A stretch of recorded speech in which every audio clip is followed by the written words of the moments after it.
দ্বিতীয় নম্বরে যার নাম বলবো হযরত যায়েদ বিন সাবিত রাদিয়াল্লাহু তাআলা আনহু। তার মধ্যে যে প্রতিভা ছিল, তিনি ছিলেন একজন আনসারী সাহাবী। নবী করিম সাল্লাল্লাহু আলাইহি সাল্লাম দেখলেন যখন তার কাছে ওহী আসতো, ইনি ছিলেন লেখায় ভালো, কিছু বললে সাথে সাথে লিখে ফেলতে পারতেন, লেখায় তার শক্তি ভালো। এই জন্য নবী করিম সাল্লাল্লাহু আলাইহি সাল্লাম তাকে বললেন কাতেবে ওয়াহি। যখনই ওহী আসতেন, যখনই কোরআনুল কারীম নাজিল হতো, আল্লাহর রাসূল সাথে সাথে বলতেন যে কোথায় আছো যায়েদ বিন সাবিত, তাড়াতাড়ি লিখে ফেলো।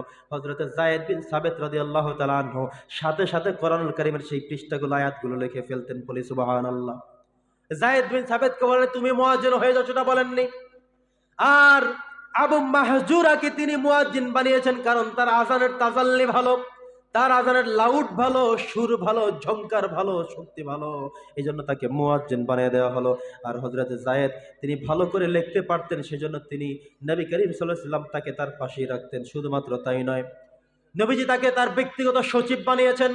বললেন যে আমি যেখানে যাব তুমি আমার সাথেই যাবে, কারণ যে কোনো সময় কোরআন নাজিল হতে পারে, কোরআন নাজিল হওয়ার সাথে সাথেই তুমি লিখে ফেলবে। এই জন্য তুমি আমার সবসময় সাথে থাকবে, পাশে থাকবে, সবসময় কাগজ থাকবে, কলম থাকবে, যখন কোরআন নাজিল হবে সাথে সাথেই লিখে ফেলতে হবে কোরআন। সুবহানাল্লাহ। তার মানে হলো যায়েদ বিন সাবিতকে নবী করিম সাল্লাল্লাহু আলাইহি সাল্লাম সব সময় সাথের সঙ্গী হিসেবে তিনি রেখে দিতেন। এরপরে ইয়াহুদীদের কাছে মাঝে মধ্যে নবীজি চিঠি পাঠাতে হতো, তারা নবীজির কাছে মাঝে মধ্যে প্রশ্ন করে চিঠি পাঠাতেন।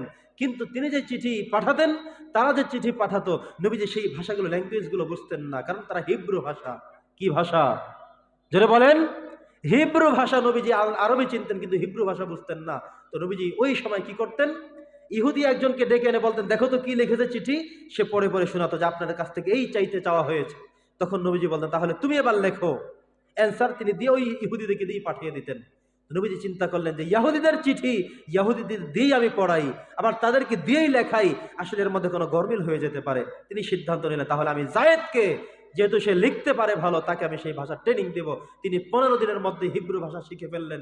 এরপর থেকে যত চিঠি ইহুদিরা পাঠাতো, যায়েদ বিন সাবিত তিনি পড়ে পড়ে শোনাতেন। আবার তাদের উদ্দেশ্যে কোনো চিঠি লিখতে হলে তিনি সেই চিঠি লিখে পাঠিয়ে দিতেন। সুবহানাল্লাহ বলেন। তার মানে হলো নবী করিম সাল্লাল্লাহু আলাইহি ওয়াসাল্লাম তাকে এই পড়ার, এই লেখার দায়িত্ব হযরত যায়েদ বিন সাবিত রাদিয়াল্লাহু তাআলা আনহুকে দিয়ে দিলেন।